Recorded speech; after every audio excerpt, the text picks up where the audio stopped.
The sun bathed the hills of Green Hill Zone in light, as Sonic, the embodiment of speed and freedom, raced through loops, his cheerful laughter echoing in the air.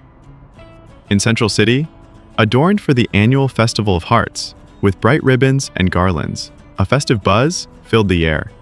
Amy Rose, smiling as she hung the last decorations, held a small Valentine's card in her hand, her eyes sparkling with anticipation. "Oh, Sonic, today will be a wonderful day," she sighed dreamily, looking into the distance. Nearby, Knuckles grumbled, trying to set up a massive drum kit for the evening performance, displeased by the abundance of pink. Tails, diligently checking sound equipment, just smiled. "It's the Festival of Hearts, Knuckles. Everyone loves love." Meanwhile, atop the tallest building, Shadow stood with his arms crossed, observing the hustle and bustle from above, expressing nothing but disdain for this foolish celebration. But true chaos was already approaching. In his dark, sinister laboratory, Dr. Eggman chuckled evilly. "Ha ha ha, foolish simpletons. Their Festival of Hearts will soon turn into a festival of chaos." He pointed to a colossal gleaming mechanism in the center of the room.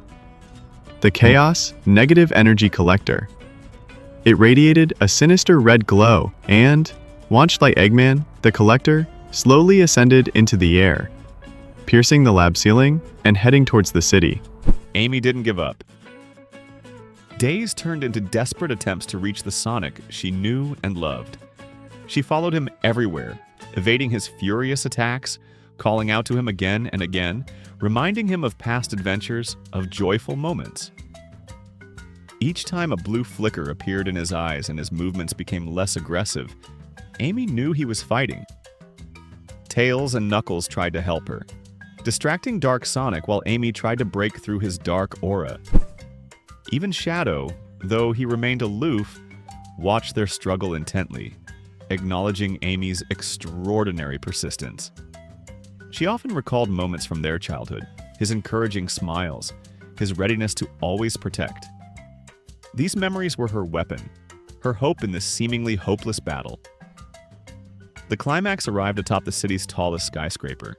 Dark Sonic stood there, radiating such negative energy that the entire city was plunged into twilight. His friends, exhausted, tried to distract him, but he was too powerful. Amy, gathering all her courage, dashed forward, leaving behind everyone who tried to hold her back. "Sonic!" she cried out, her voice ringing with pain and determination. Dark Sonic turned, his red eyes burning with insane hatred. He unleashed a massive energy blast that should have destroyed her, but Amy didn't flinch. Instead of dodging, she rushed towards him, her hammer falling to the ground. At the very last moment, as the destructive beam was about to engulf her, she flung open her arms. "I love you, Sonic," she whispered, and her body collided with his.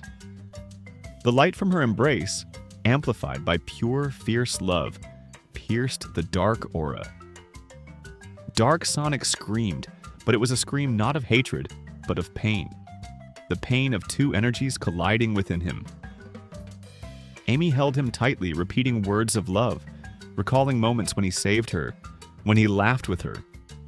Her love was a shield, her faith a weapon. Dark Sonic's red eyes began to pulse, alternately turning blue. His body trembled, the darkness slowly retreating, giving way to his familiar blue color. At that moment, when the darkness had almost consumed him, he, still trembling, weakly hugged her back, his head resting on her shoulder. He was still caught in the dark energy, but this reciprocating gesture was a signal.